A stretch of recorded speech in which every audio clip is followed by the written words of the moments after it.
Have you ever experienced tears that seem to come from nowhere, flooding your face without warning or reason? These unexpected emotional releases aren't random. They're actually your body's emergency pressure valve activating when you've been carrying too much for too long. Just like a dam that finally breaks under the weight of accumulated water, these sudden tears signal that your emotional capacity has reached its limit, and numbness is no longer a sustainable option. Think of your nervous system like a pressure cooker that's been sealed tight for years, continuously absorbing stress, trauma, and emotions until the pressure becomes so intense that release is inevitable. When you're constantly in survival mode, your body suppresses emotions to help you cope with chaos. But there comes a point when this suppression system simply can't hold anymore, like a cup that continues to be filled long past its brim. The fascinating paradox about these overwhelming waves of tears is that they often emerge when your body recognizes it's no longer in immediate danger. Your nervous system has to shift from its high alert state, what scientists call sympathetic activation or fight or flight, into its restorative state, the parasympathetic nervous system. It's as if your body has been holding its breath underwater for so long that when it finally reaches the surface, everything rushes out at once. When numbness begins to crack and emotions flood through, it's actually a sign of your system's intelligence. Your body has been keeping score all along, and these seemingly random tears are its way of saying enough. This overflow happens because your nervous system has reached a tipping point where maintaining emotional distance requires more energy than letting go. What's particularly interesting is the timing of these emotional releases. They often occur not during crisis, but paradoxically during periods of relative safety or success, after leaving a toxic relationship, completing a major project, or even during a peaceful vacation. Some people find themselves breaking down after a promotion they worked years to achieve, or after finally moving into their dream home. This isn't weakness or ungratefulness, it's your system finally feeling secure enough to process what it's been holding back. This is especially important to understand if you're just starting therapy or considering it. Many people enter therapy expecting immediate solutions to their specific problems, like going to a mechanic to fix a broken part. But our emotional system doesn't work that way. In fact, starting therapy often feels like things are getting worse instead of better, and this is completely normal and actually necessary. Think about it like cleaning out a severely cluttered house. When you first start, pulling everything out of closets and drawers creates much more chaos than you began with. The mess has to get bigger before you can sort through it, and that's exactly what happens in therapy. As you begin to feel safer with your therapist, your nervous system starts unpacking years, sometimes decades, of stored emotions, survival mechanisms, and coping strategies. The first few months of therapy can feel like emotional whiplash. One session might leave you feeling raw and exposed, another angry and defensive, and another completely drained. You might find yourself crying more frequently, feeling emotions more intensely, or becoming aware of pain you didn't even know you were carrying. This isn't a sign that therapy isn't working. It's evidence that your system is finally processing what it couldn't handle before. Many people quit therapy during this initial phase, believing it's making things worse. But understanding this temporary intensification is crucial. It's like demolition before reconstruction. Your nervous system is dismantling old, rigid protection mechanisms that once kept you safe, but are now limiting your ability to fully live. This process requires tremendous courage, and every tear, every difficult session is actually moving you toward healing. The biochemistry behind this process is remarkable. When that flood of tears finally breaks through, your body releases a cocktail of healing compounds. Oxytocin, often called the love hormone, floods your system, creating that warm, connected feeling you might experience after a good cry. It's as if your body is compensating for all the times you couldn't feel by offering a profound chemical embrace. Along with oxytocin come endorphins, your body's natural painkillers. These molecules don't just ease physical discomfort, they help soothe the emotional pain that's been locked behind that wall of numbness. Your tears are literally washing away the biochemical residue of suppressed emotions, creating space for new feelings to emerge. What many don't realize is that this emotional release often comes with distinct physical manifestations. You might experience waves of fatigue as your body demands rest to process these emotions. Your appetite might fluctuate wildly, sometimes disappearing entirely, other times increasing significantly. You might notice unexplained muscle tension or sudden releases of physical tightness you didn't even know you were carrying. Digestive changes are common too, as your gut holds its own emotional wisdom. These physical symptoms aren't separate from your emotional process. They're vital parts of your body's integrated healing response. For many people, shame compounds this experience.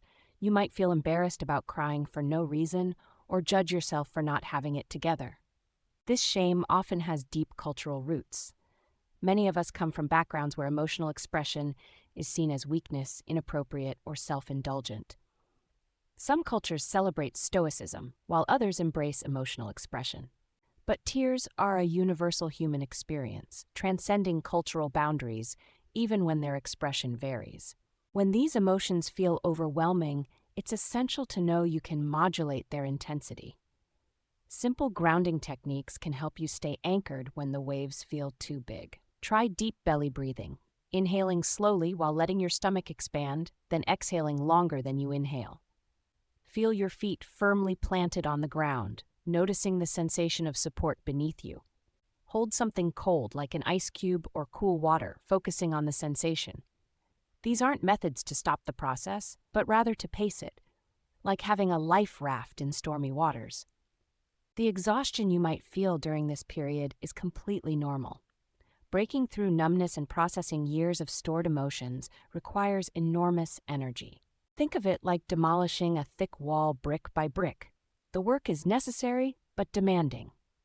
Each tear represents another brick removed from the fortress you built to protect yourself. What makes this process particularly challenging is its unpredictable nature. You might find yourself suddenly overwhelmed with emotions in seemingly safe situations, during a gentle movie, while receiving kindness, or in moments of quiet solitude. These aren't random breakdowns. They're breakthrough moments when your system finally feels safe enough to release its carefully maintained control. The ability to cry after periods of numbness requires an incredibly sophisticated level of neural coordination. Your body has to feel secure enough to lower its defenses, yet supported enough to handle the flood of emotions that follows. This delicate balance explains why many people find their tears breaking through during vacation or after leaving a stressful situation. Their nervous system finally has the bandwidth to process what it's been holding back. Modern neuroscience is revealing that these overwhelming bursts of tears serve another crucial function. They help reset our emotional thermostat.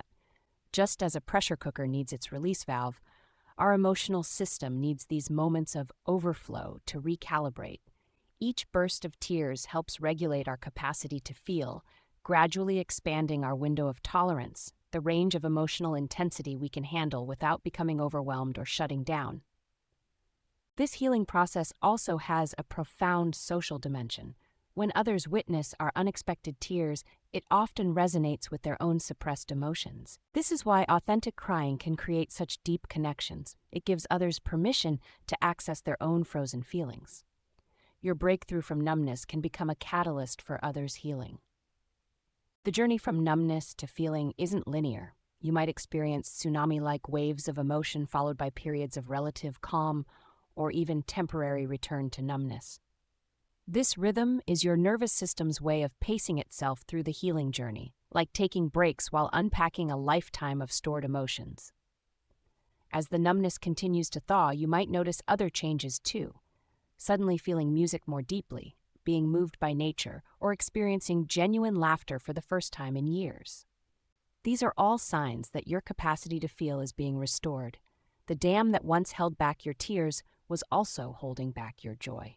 For those supporting someone breaking through emotional numbness, understanding this process is crucial. When we try to stop someone's tears or rationalize their emotional overflow, we're essentially asking them to rebuild their walls. Instead, creating a safe space for this release is one of the most powerful gifts we can offer. This is particularly important when someone you love is in therapy. You might feel concerned or even frightened when you see them struggling more, crying more, or seeming more unstable than before they started therapy. Your protective instincts might urge you to suggest they stop. After all, they seemed fine before. But encouraging someone to stop therapy during this critical phase is like asking someone to abandon a surgery halfway through. It can leave them more vulnerable than when they started. Remember that the increased emotional expression you're witnessing isn't a sign of therapy failing. It's evidence of therapy working. What looks like deterioration from the outside is often vital internal reconstruction work.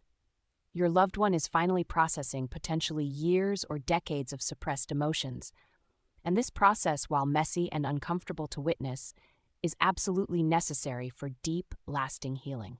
Instead of suggesting they stop therapy, consider asking what kind of support they need during this intensive healing phase. Some might need more space, others more presence. Some might need help with practical tasks as they devote energy to their emotional work.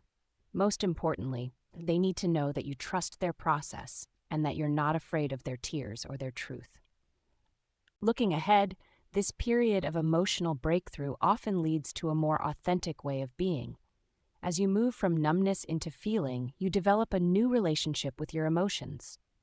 You learn that you can feel deeply without being overwhelmed, that vulnerability can coexist with strength. So the next time tears catch you by surprise, maybe in your car, during a mundane task, or in a moment of unexpected peace, pause. Notice how your body chose this moment to release something it's been holding. Feel how these tears are actually your nervous system's standing ovation, celebrating your readiness to experience life more fully. Every tear is a drop of old armor melting away, making space for something new to emerge. Your tears aren't an inconvenience to be managed or a weakness to be overcome. They're your body's love letters to itself, written in a language as old as humanity. They're saying, now, here, it's safe enough, let go. And to those watching with tissues in hand, having just cried your way through this video, you're not just watching content about healing, you're actively participating in your own restoration. That tightness in your throat, that warmth in your chest, that urge to take a deep breath, that's your wisdom awakening. This isn't the end of a video. It's an invitation to honor every tear as a testament to your courage to feel again. Find me in the comments below. Share not your story of numbness, but your moment of breakthrough. When was the last time your body surprised you with its wisdom? Your insight might be exactly what someone else needs to recognize their own healing in progress. Until next time, keep feeling, keep flowing, and remember, your tears aren't interrupting your life. They're helping you fully arrive in it. Thank you for watching. This is Ayla, signing off.